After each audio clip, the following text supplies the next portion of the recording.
Spotlight TV நேயர்களுக்கு வணக்கம். இப்போ வந்து சென்னை பிரஸ் கிளப்புக்கு வந்து எலெக்ஷன் நடக்க போகுது. இப்போ அந்த எலெக்ஷனில் வந்து நடக்குமா? யார் யார் பங்கேற்கிறாங்க? அப்படிங்கிற விஷயத்தை பார்ப்போம். அப்புறம் வந்து பத்திரிகையாளருக்கான பல பிரச்சனைகள் தொடர்ந்து இருக்கு. அந்த பிரச்சனைக்கான தீர்வு கிடைக்குமா அப்படிங்கிறத பற்றி மூத்த பத்திரிகையாளர் நம்ம வந்து ரமேஷ் துரைக்கண்ண அவர்கிட்ட சில கேள்விகள் முன்வைக்கிறோம். வாங்க நிகழ்ச்சிக்குள்ள போகலாம். வணக்கம். ஸ்பாட்லைட் நேயர்கள் அனைவருக்கும் வணக்கம். இப்போ நம்ம வந்து என்னோட கூட வந்து ரமேஷ் பேச இருக்கார். நானா ரமேஷ், அவரை ரமேஷ். ஒரே பிரச்சனை சம்மந்தமாக பேச இருக்கிறோம். இப்போது என்ன இப்போ இந்த விஷயங்களில் என்ன இருக்குது அப்படின்றது வந்து நம்ம அலசுவோம். இப்போ இந்த எலெக்ஷன் வந்து வைக்கிறதுக்கு நீண்ட நிறைய போராட்டம் நடத்த வேண்டியது இருக்குது. அதன் பிறகு எலெக்ஷன் வந்து அறிவிச்சிருக்காங்க. இப்போ வந்து எலெக்ஷன் சம்மந்தமாக வந்து அவங்கள்ட்ட பணம் வாங்கிட்டாங்க, இவங்கள்ட்ட பணம் வாங்கிட்டாங்க, இந்த டீம் நிற்கிறாங்கன்னு சொல்லி பல பிரச்சனைகள் போயிட்டுருக்கு. எலெக்ஷனுக்கு பிறகு சூழ்நிலையில் நடக்கிறதுக்கு வாய்ப்பு இருக்கா? எலெக்ஷன் வந்து இப்போது 15ஆம் தேதி அறிவிச்சிருக்காங்க. அதற்கான வேட்புமனு தாக்கல் வந்து நேற்றோடு நிறைவடைஞ்சிச்சு. கிட்டத்தட்ட 57 பேர் இதில் போட்டிடுறாங்க. 57 பேரில் வந்து 15 ஒரு 6 பேர் வந்து லேடிஸு, அதில் 4 பேர் வந்து நிர்வாக பணிகளுக்கு போட்டிடுறாங்க, நிர்வாக குழு உறுப்பினர் பதவிகளுக்கு. மற்ற உறுப்பினர்கள் வந்து 2 பேர் போட்டிடுறாங்க பதவிகளுக்கு. இதில் வந்து எல்லா உறுப்பினர்களும் கிட்டத்தட்ட ஒரு 1500 உறுப்பினர்கள் இருக்காங்க. ஆனால் அதில் வந்து 57 பேர் தான் போட்டிடுறாங்க. இன்னும் நிறைய பேர் போட்டிடணும். ஏன்னா இது வந்து 25 ஆண்டுகளுக்கு பிறகு நடக்கிற திருவிழா. இதில் வந்து இன்னும் நிறைய பேர் போட்டிடணும். நேற்றெல்லாம் வந்து நிறைய கூட்டம் நிரம்பி வழிஞ்சிச்சு. அதுவே போதாதுன்னு நான் நினைக்கிறேன். இன்னும் வந்து இதில் வந்து பெண்களோட பார்ட்டிசிபேஷன் ரொம்ப கம்மியாக இருக்குது. ஒரு 6-7, அதாவது ரொம்ப ரொம்ப ரொம்ப இதுவாக இருக்குது. எலெக்ஷனில் போட்டிடுறவங்களே கம்மி, ஆனால் பெண்கள் வந்து அதுலேயும் கம்மியாக இருக்காங்க. இது வந்து வருத்தப்படக்கூடிய ஒன்று. இன்னும் அணிகள்னு பார்த்திங்கன்னா 3 அணிகள் அதிகாரப்பூர்வமாக தங்களை அறிவிச்சிட்டாங்க. ஒன்று வந்து மாற்றத்திற்கான அணி, இன்னொன்று நீதிக்கான அணி, இன்னொன்று வந்து ஒற்றுமைக்கான அணி. இது தவிர நானும் போட்டிடுறேன் எலெக்ஷனில். என்ன, நான் போட்டிடுறதுக்கு என்ன காரணம்னா, இந்த திருவிழாவில் நீங்கள் பங்கேற்கணும், ஒரு வாக்காளராக இருக்கக்கூடாது. நீங்கள் வந்து எதிர்காலத்தில் வந்து இந்த 25 ஆண்டுகளுக்கு பின்னால் நடக்கக்கூடிய தேர்தலில் நீங்கள் வந்து ஒரு வேட்பாளராக உங்களை வந்து இது பண்ணணும் அப்படின்னு கேட்டுக்கிட்டாங்க. ஒரு அணியாக அமைக்கலான்னு பார்த்தோம். அதுக்கான வாய்ப்பு இல்லாமல் போச்சு. ஆனால் வந்து நான் தலைவர் பதவிக்கு போட்டிடுறேன். இது ஒரு பெரிய விஷயம். என்னென்னா 11 பேர் போட்டிடுறாங்க தலைவர் பதவிக்கு மட்டும். இதில் வந்து சபீர் அகமது ஒருத்தர் ஒரு போட்டிடுறாரு. அதுக்கு பிறகு இவர் ஆந்தை குமார்ன்ற ஒருத்தர் போட்டிடுறாரு. இந்த மாதிரி நிறைய நம்ம இதில் வந்து ஒரு அணியில் இப்படி நிறைய பேர் போட்டிடுறாங்க. இவங்கெல்லாம் வந்து பல பேர். அதில் வந்து ஆந்தை குமார்ன்றவர் வந்து எலெக்ஷன் நடத்துவாங்களாம், அந்த தேர்தல் அதிகாரிக்கு அதிகாரம் இருக்கா அதுக்கு அப்படின்னு ஆந்தை குமார்ன்றவரும் விஸ்வான்ற வளர்மை அறிவன்னு ஒருத்தர், 2 பேரும் வந்து கேள்வி மேலே கேள்வி எழுப்பி போன மாதம் ஃபுல்லாக சமூக வலைதளங்களில் அதை பற்றி தான் பேசிகிட்டு இருந்தாங்க. ரொம்ப நல்லா அது வந்து பரபரப்பாக போயிட்டு இருந்தது பத்திரிகையாளர் மத்தியில். ஆனால் அவங்களே இப்போ வந்து தேர்தலில் நிற்கிறாங்க. என்னென்ன இந்த தேர்தல் நடக்கும் அப்படின்றது அவங்களுக்கே இதுவாகிடுச்சு. இது சம்மந்தமாக நான் வந்து நீங்கள் தேர்தல் நடக்குமான்னு கேட்டீங்க. இது சம்மந்தமாக நான் வந்து சட்ட பிரச்சனைகள் எதுவும் இது இருக்கான்னு கேட்டேன். நம்ம இவர் வந்து நம்ம நண்பர்கள்கிட்ட விசாரித்த அளவில் அவங்க என்ன சொல்கிறாங்கன்னா, சட்ட பிரச்சனைகளுக்கு நாங்கள் சமாளிக்கிறதுக்கு ரெடியாக இருக்கோம்.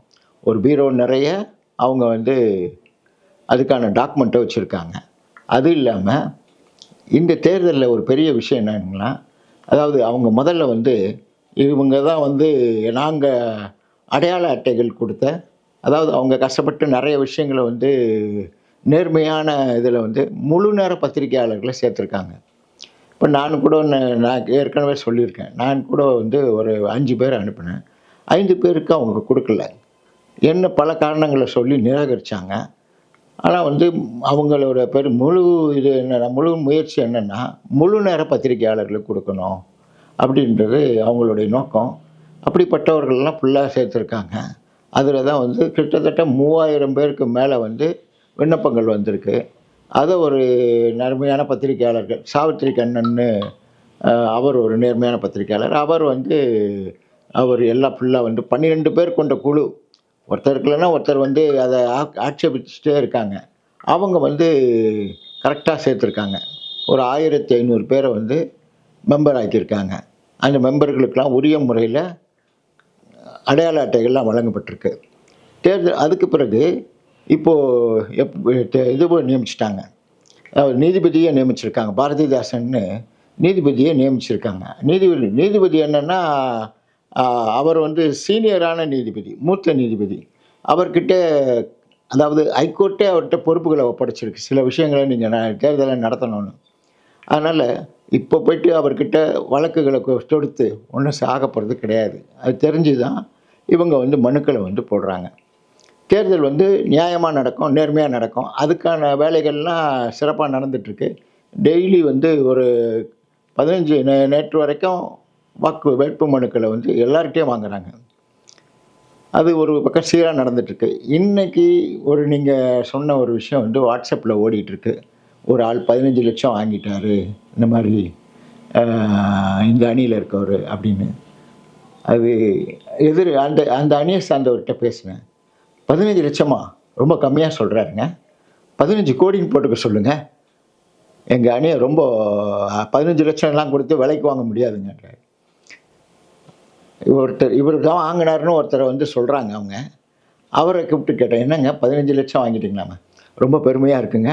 15 லட்சம் கொடுத்துருக்காங்கன்றது நல்லா போடுங்க, இன்னும் நல்லா இருக்கு, ரொம்ப நன்றி சொல்லுங்கள். 15 லட்சம்ன்றது ரொம்ப பெரிய அமௌண்ட்டு, ரொம்ப நல்லா இருக்குங்க. இப்போ தேர்வு பண்ணிட்டு ஒரு டீம் வர போகிறாங்க. அவங்க வழக்கம் போல் அந்த பெரிய பத்திரிகையை அந்த கார்ப்பரேட் கம்பெனியில் வேலை பார்க்கறவங்க மட்டும் முன்னுரிமை கொடுக்க போகிறாங்களா, இல்லை சுயாதீனமாக செயல்படுற பத்திரிகையாளர்களுக்கு முக்கியத்துவம் கொடுப்பாங்களா? மெம்பர் ஆக்கிறதுக்கான வாய்ப்பு இருக்கா? இல்லை இவங்க பொதுவாக என்னென்னா ஒரு பொறுப்பு கிடைக்கிற வரைக்கும் அவங்க ஒரு இலகுவான தன்மையோடு இருக்குது. பொறுப்புக்கு வந்த பிறகு எல்லாரும் அந்த பியூரோக்ராட்டிக் அந்த மைண்டுக்கு வந்துடுறாங்க. அது எப்படி இருக்கும்? அதை கேள்வி கேட்கறதுக்கான ஒரு வாய்ப்பு இந்த பத்திரிகையாளர் மன்றம் வழங்குமா? அதாவது இதை நீங்கள் கேட்குறது ரொம்ப சரியான கேள்வி. சரியான நேரத்தில் கேட்டிருக்கீங்க. இப்போது இந்த தேர்தலில் முகமது ஆசிப்னு ஒருத்தர் நிற்கிறார். அவர் பொதுச் செயலாளர் பதவிக்கு நிற்கிறார். கிட்டத்தட்ட 7 ஆண்டுகள் அவர் இந்த இது உழைச்சிட்ருக்கார். எதுக்காக உழைக்கிறாருன்னா, சாதாரண ஊழியர்கள் யாராவது போயிட்டு எனக்கு என்னை வெளியே அனுப்பிட்டாங்க, லேப் பண்ணிட்டாங்க, எதுவும் சொல்லாமல் கொள்ளாமல் அனுப்பிச்சிட்டாங்க, சட்டத்துக்கு புறம்பாக அனுப்பிச்சிட்டாங்க அப்படின்னு சொல்லி அவர் போய் கேட்டாங்கன்னா, கிட்டத்தட்ட அவரும் பல டிவியில் பல தொலைக்காட்சிகளில் ஒரு 200-300 பேருக்கு அவர் அமௌண்ட் வாங்கி கொடுத்துருக்காரு. புதிய தலைமுறையில் மற்ற டிவியில் இருக்கவங்களுக்கெல்லாம் இது வேலையும் வாங்கி கொடுத்துருக்காரு. அதனால் அவருக்கு அவருடைய உழைப்புக்கு கண்டிப்பாக வெற்றி கிடைக்கும். ஏன்னா அவருக்கு பத்திரிகையாளர்கள் மத்தியில் நல்ல ஒரு நம்பிக்கையும் வாழ்த்துக்களும் இருக்குது. இந்த மாதிரி ஆட்கள்லாம் வரணும்னு விரும்புகிறாங்க. அவர் ஒரு அணியில் போட்டிடுறாரு. இன்னொரு அணியில் கோலப்பண்ணு, அவர் கோலப்பண்ணு உங்களுக்கு தெரியும், இந்து பத்திரிகையில் இருக்கார். அவர் பொதுச் செயலாளராக ஒரு அணியில் போட்டிடுறாரு. அப்புறம் நம்ம சபீர் அகமது, அவர் பொதுச் செயலாளராக ஒரு அணியில் போட்டிடுறாரு. சுபையான்றவர் ஒரு அணியில் போட்டிடுறாரு. இந்த பிரச்சனைகள்லாம் எப்படி ஒரு 15 லட்சம் வாங்கிட்ட அப்படின்னு சொல்கிறாங்களோ, ஒவ்வொரு விஷயமும் அணுவாக ஆய்வு செஞ்சு இவங்க எல்லாரும் எழுதுவாங்க. கண்டிப்பாக யாரும் எழுதாமல் போக போகிறது கிடையாது. இப்பயே என்னென்னா, அடுத்த தேர்தலுக்கான ஒத்திகை நடந்துகிட்ருக்கு. அடுத்த தேர்தல் ஜனவரி மாதம் 3ஆம் தேதி 2027 நடக்கும்னு இப்போ போட்டாங்க. அதனால் இன்னும் நிறைய வாக்குறுதிகள்லாம் இருக்குது. இப்போது எனக்கு தெரிஞ்சு நம்ம முன்னேற்ற அணி நாங்கள் ஒன்று வச்சுருக்கோம். அதில் நான் ஏற்கனவே சட்டப்பேரவை நடக்கும்போது இது டிஎம்கே அரசு இருக்கும்போது ஒரு சில விஷயங்களை வலியுறுத்தினேன் எம்எல்ஏக்கள் மூலமாக. எம்எல்ஏக்கள் என்கிட்ட அப்போ நான் தமிழோசை பத்திரிகையில் இருக்கும்போது கலிவர்தன்னு ஒரு எம்எல்ஏ, அவர் ரொம்ப நாளாக கில்டுன்னு ஒரு அமைப்பு கட்டப்படாமல் இருந்தது. அந்த அமைப்பை பற்றி நான் அவர்கிட்ட பேசும்போது அவர் தெளிவான ஒரு விஷயத்த சொன்னார். சட்டப்பேரவையில் எடுத்து வச்சார். இந்த மாதிரி கில்டு எப்போ நீங்கள் திறப்பீங்க, எப்போ கட்டி முடிக்க பண்ணுங்க. அவர் பேசின கொஞ்ச நாளில் அதுக்கான ஆர்டர் வந்தது கில்டுக்கு. அப்புறம் எனக்கு கூட சில பேர் வந்து சொன்னாங்க, நான் வந்து ஒரு ஒரு 4-5 இதில் டைப்ரைட் பண்ணி வாசகங்கள்லாம் இந்த மாதிரி என்னென்ன விஷயங்கள்லாம் செய்யணும்னு சொல்லிட்டு எம்எல்ஏக்கள் கிட்ட கொடுத்தேன். எனக்கு இப்போது அமைச்சராக இருக்கிற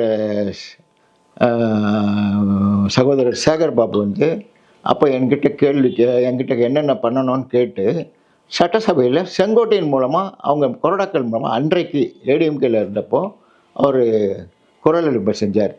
அதுக்கான முடிவுகளும் சில விஷயங்கள் எடுத்தாங்க. இப்போ வந்து ஒவ்வொரு விஷயங்களும் இப்படி வந்து இது பண்ணுவாங்க. இப்போ வந்து நிறைய பிரச்சனைகள் இருக்குது பத்திரிகையாளர்கள் பொறுத்த வரைக்கும் இப்போ அவங்களுக்கெல்லாம் வீடு வழங்கணும். ஒரு குடியிருக்கிறதுக்கு வீடு இல்லை நிறைய பேருக்கு, பேச்சுலர்லேருந்து எல்லாத்துக்கும். நாளைக்கு பேச்சுலர் யாராவது வராங்கன்னா, மெட்ராஸ்க்கு வராங்கன்னா, அவங்க தங்கறதுக்குன்னு ஒரு குறிப்பிட்ட நேரத்தில் ஒரு குடிசை மாற்று வாரியத்தில் குறிப்பிட்ட அளவுக்கு நம்மளுக்கு தனி இடஒதுக்கீடு கொடுக்கணும். வீட்டு வசதி வாரியம் அதெல்லாம் ஒழுங்காக கொடுக்கணும். வீட்டு வசதி வாரியத்தில் 1% இருக்குது, அதை ஒழுங்காக இது பண்ணணும், கொடுக்கணும். அப்புறம் கல்வித்துறையில் பார்த்திங்கன்னா என்ஜினியரிங்க்கு அது மற்ற விஷயங்களுக்கெல்லாம் வந்து குறிப்பிட்ட சில ஆட்களுக்கெல்லாம் வந்து சமூகத்தினருக்கு இடஒதுக்கீடு இருக்குது. அதே மாதிரி பத்திரிகையாளர் குழந்தைகளுக்கும் ஒரு தனி இடஒதுக்கீடு வேணும்னு நாங்கள் கேட்குறோம். அதை எல்லாருமே வலியுறுத்தணும். இன்றைக்கி வந்து ப்ரெஸ் கிளப்பை வந்து இது பண்ணியிருக்காங்க. நிறைய பத்திரிகையாளர்கள் வந்து திடீர்னு வராங்க. அவங்களெல்லாம் வந்து இவங்க தரப்படுத்தணும், பயிற்சி கொடுக்கணும். இப்போ ப்ரெஸ் கிளப்புன்ற அமைப்பு வந்து அதை பண்ணணும். அவங்க திடீர்னு வராங்க இல்லையா, அவங்களுக்கு சில பேருக்கு வந்து சில தகுதிகள் வந்து இல்லாமல் இருக்கலாம். அவங்களெல்லாம் தகுதிப்படுத்துறதுக்கு அல்லது வந்து தரப்படுத்துறதுக்கு அவங்களுக்கு ஒரு பயிற்சி கொடுக்கணும்.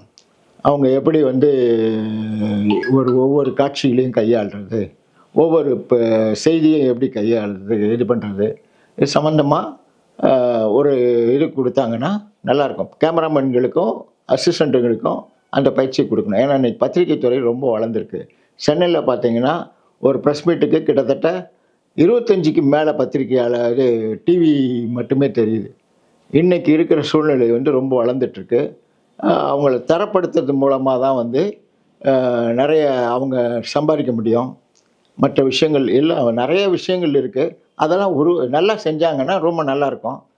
சென்னை பத்திரிகையாளர் மன்றம் வந்து இனிமேல் வந்து எப்படி மெடிக்கல் கவுன்சில் வந்து இயங்குதோ அதே மாதிரி ப்ரெஸ் கவுன்சில் எப்படி இயங்குதோ அதே மாதிரி சென்னை பத்திரிகையாளர் சங்கம், அதாவது ப்ரெஸ் கிளப் வந்து ஒரு நம்பகத்தன்மையுடைய அமைப்பாக மாறணும். ஒரு செய்தியாளர்கள்லாம் அதன் மூலமாக வந்து தரமான செய்தியாளர்கள் வரணும். இது மட்டுமல்லாமல் இங்கே வந்து தமிழ்நாட்டில் தான் வந்து செய்தியாளர்கள் அதிகமாக இருக்காங்க மற்ற மாநிலங்களை விட. இந்த மாநிலத்தில் தான் வந்து பத்திரிகையாளர்கள் மிக அதிகமாக இருக்காங்க. மக்கள் வந்து அந்த அளவுக்கு வந்து செய்திகளை நம்புகிறாங்கன்றதால நீங்கள் இங்கே ஒரு பல்கலைக்கழகம், ஊடகத்திற்காக ஒரு பல்கலைக்கழகம் அமைக்க வேண்டிய அவசியம் இருக்கிறது. இந்தியாவிலேயே முதல் முறையாக இருக்காது. இப்போ ஆட்சிகள் யார் மாறினாலும் இங்கே இருக்கிற ஊடகம் வந்து என்ன பண்ணுறாங்கன்னா ஆளுங்கட்சிக்கு ஆதரவாக செயல்படுறாங்க. அது வந்து இப்போ இருக்கிற முதலாளிகள்லாம் கார்ப்பரேட் முதலாளிகளாக இருக்காங்க. ஒன்று அரசியல் அங்கம் வகிக்கக்கூடிய ஆட்களாகவும் இருக்காங்க, அல்லது ரொம்ப க்ளோஸாகவும் இருக்காங்க. இந்த முதலாளியோட இந்த தன்மை வந்து மாறுமா, இல்லை இங்கே இருக்கிற ஊடகம் மற்றும் பத்திரிகையாளருக்கான சுதந்திரம் வந்து பாதுகாக்கிறதுக்கான வாய்ப்பு உருவாக்குமா? இந்த வாய்ப்பை வந்து ஊடக முதலாளிகள் ஏற்படுத்தணும், இல்லை அதுக்கான இதை வந்து இவங்க வந்து அரசாங்கமும் தரணும். அதாவது அமைச்சர்களும் இங்கே இருக்கிற முதலமைச்சர் ஒரு சில பேரை வந்து ஊடகத்தை வந்து கட்டுப்படுத்தி வச்சுருக்காங்க, ஒரு ஃப்ரெண்ட்ஷிப்பாக மெயின்டைன் பண்ணுறாங்க, அதுவும் பண்ணுறாங்க. இந்த நிலைமையை வந்து போக்கி ஒரு இன்னும் சுதந்திரம் வந்து இப்போ வழங்கப்படுறதுக்கு வாய்ப்பு இருக்குமா? அதுக்கான விஷயங்களை வந்து இங்கே இருக்கிற மூத்த பத்திரிகையாளர்களும் ஊடகங்களும் அதுக்கான ஒரு ஸ்பேஸையோ ஒரு விவாதத்தையும் உண்டு பண்ணுவாங்களா? அது நீங்கள் இந்த கேள்வி கேட்குறீங்க. இது வந்து ஒவ்வொரு ஆட்சியிலையும் வந்து எதிர்கட்சிகள் என்ன பண்ணுவாங்கன்னா, எங்களுக்கு செய்தியே வரல, எங்கள் செய்திகள்லாம் புறக்கணிக்கிறாங்கன்னுவாங்க.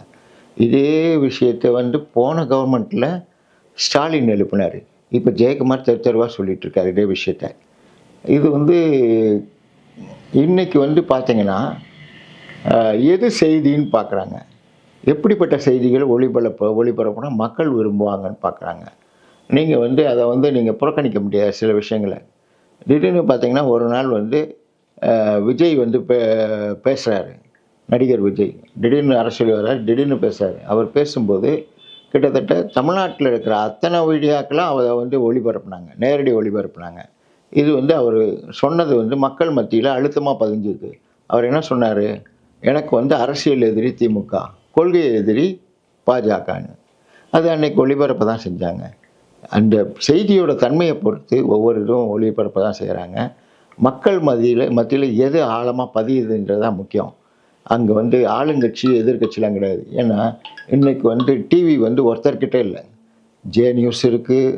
ஜே நியூஸ் யாரை இது பண்ணுவாங்க, ஹைலைட் பண்ணுவாங்க, ஏடிஎம்கே ஹைலைட் பண்ணுவாங்க, எடப்பாடி ஹைலைட் பண்ணுவாங்க, இவர் எஸ்பி வேலுமணி ஹைலைட் பண்ணுவாங்க. எங்கெங்கெல்லாம் முன்னாள் அமைச்சர்கள் ஏடிஎம்கே அமைச்சர்கள் இருக்காங்களோ, ஒரு ஜெயக்குமார் அவர்களுக்கும் டெய்லி வந்து லைவ் வந்துட்டு தான் இருக்குது. அதே மாதிரி ஜெயா டிவி இருக்குது. ஒவ்வொரு டிவியும் ஒவ்வொருத்தரை வந்து டெவலப் பண்ணுது. இப்போ சன் டிவி எடுத்திங்கன்னா சன் டிவி எல்லா செய்திகளையும் தான் பண்ணுறாங்க.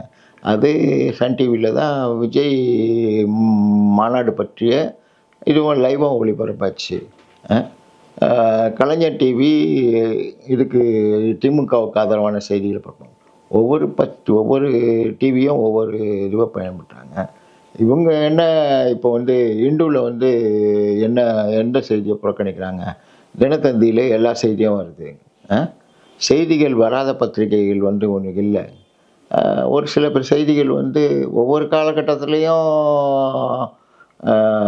இருட்டடிப்பு பண்ணுறதா தகவல் ஒரு குற்றச்சாட்டுகள் வந்துட்டுருக்கு.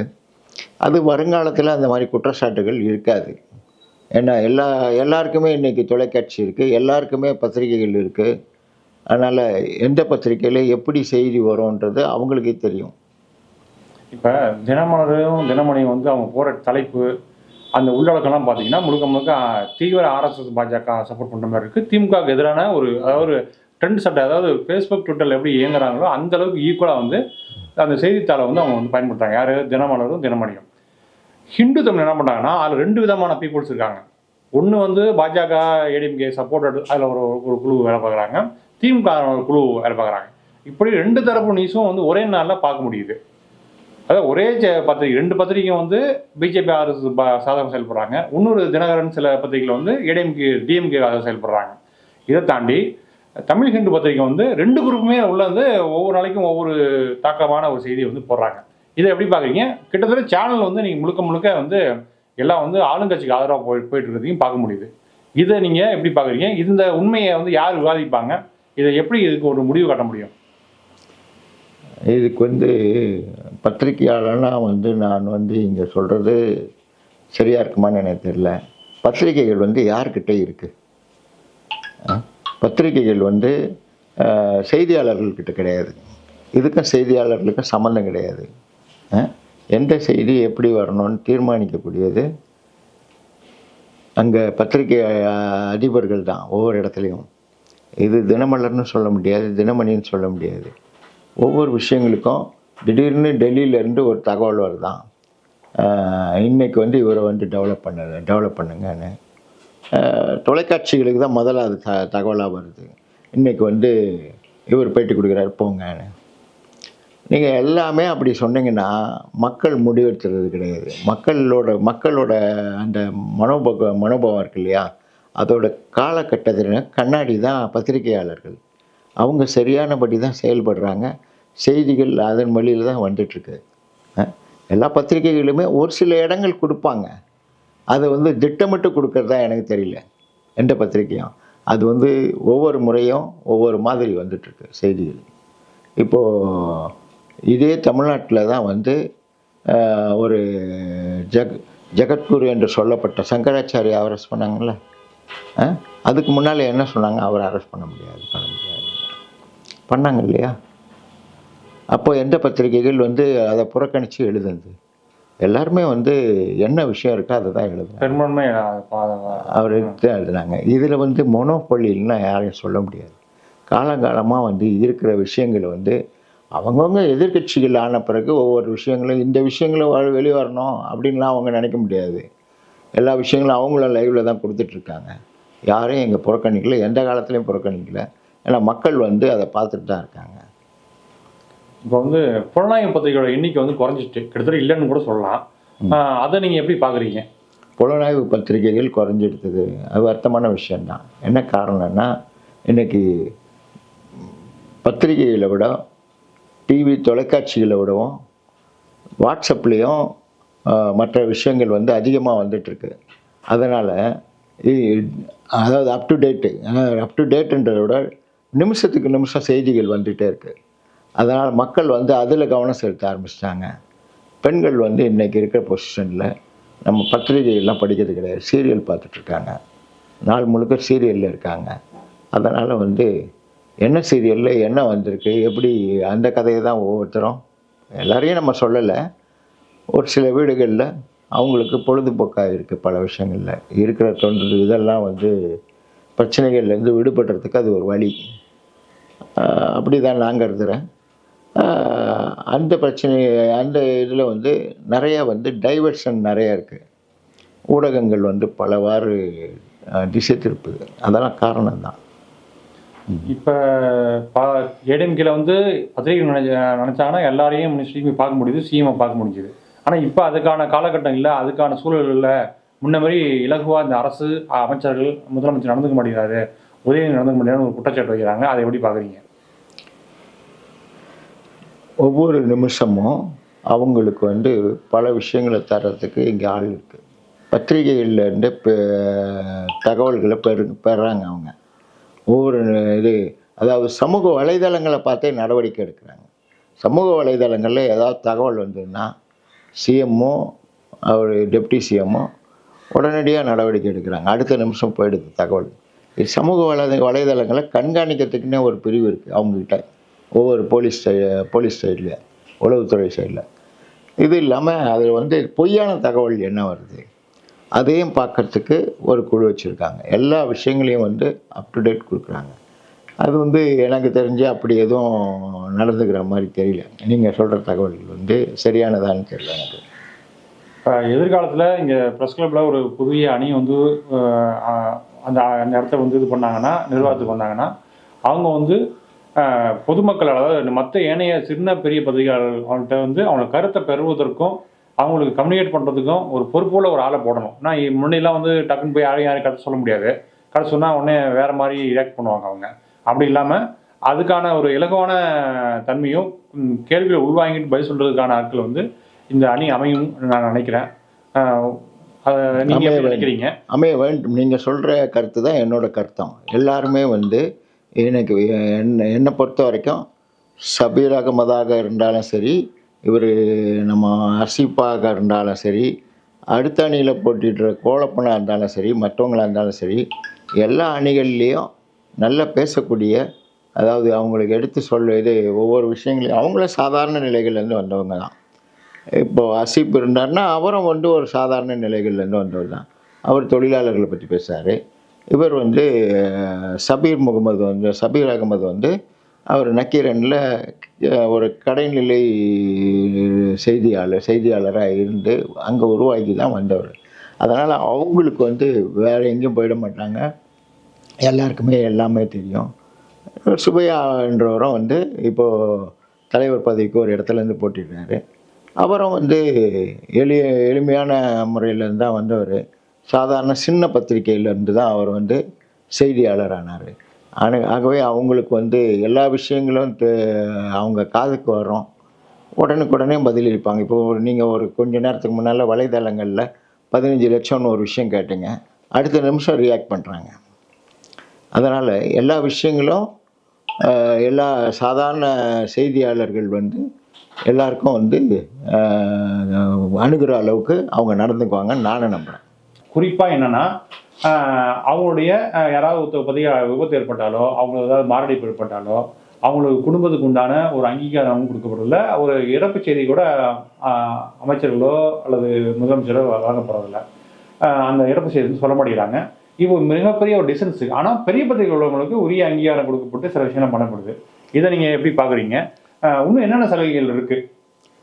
நீங்கள் சொல்கிறது வந்து சென்னையை பொறுத்த வரைக்கும் அவங்க வந்து உடனடியாக வந்து ஒவ்வொரு பத்திரிகையாளருக்கும் இறந்துட்டாங்கன்னா சமூக வலைதளங்களில் உடனே வந்துடுது, எல்லா தகவலும் வந்துடுது.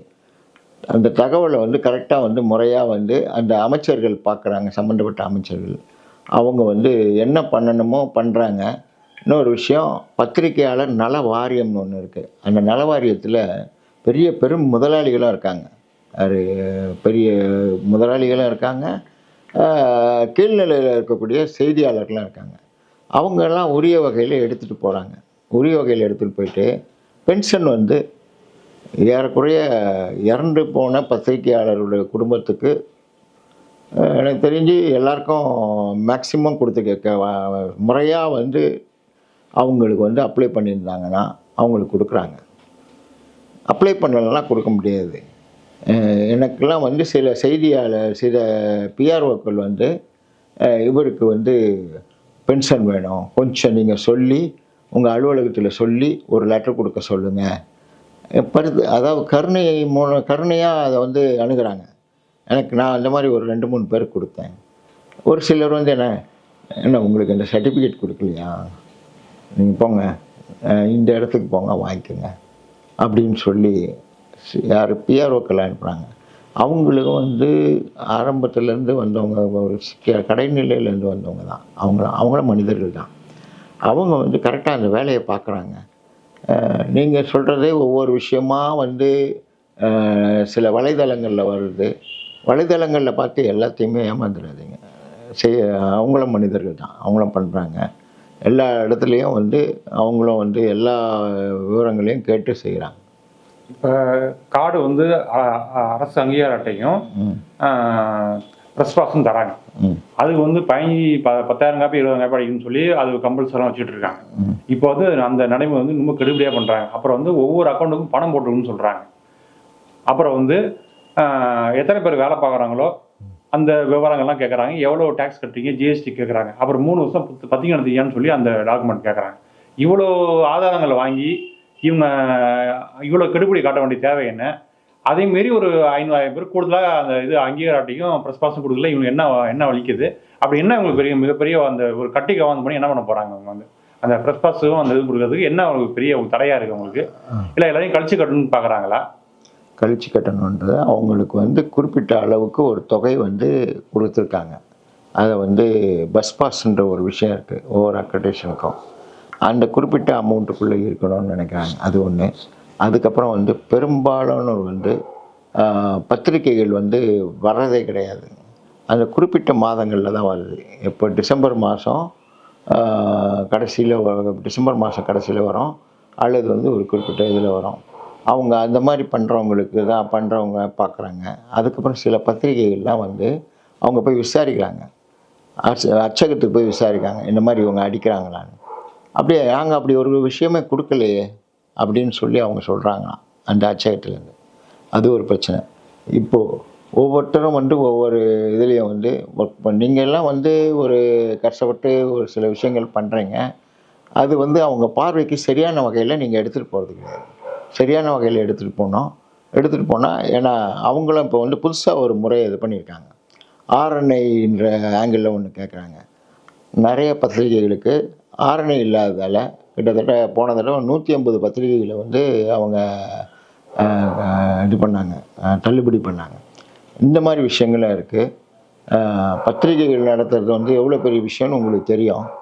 ஆனால் சில பேர் வந்து அதை தவறான முறையில் பயன்படுத்தி இது பண்ணுறதால தான் நம்மளுக்கும் சாதாரணமாக நல்லா நடத்தக்கூடிய நம்மளுக்கும் அந்த பிரச்சனைகள் வருது. உங்களை மாதிரி ரொம்ப கஷ்டப்பட்டு பத்திரிகை நடத்தக்கூடியவங்களுக்கும் அந்த பிரச்சனை வருது.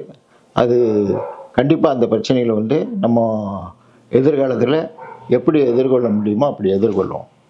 கடைசியாக உங்கள் அணி போட்டிடுறது அது சமமாக குறிப்பு சொல்லி நம்ம பேட்டியை நிறைவேற்றலாம், சொல்லுங்கள்.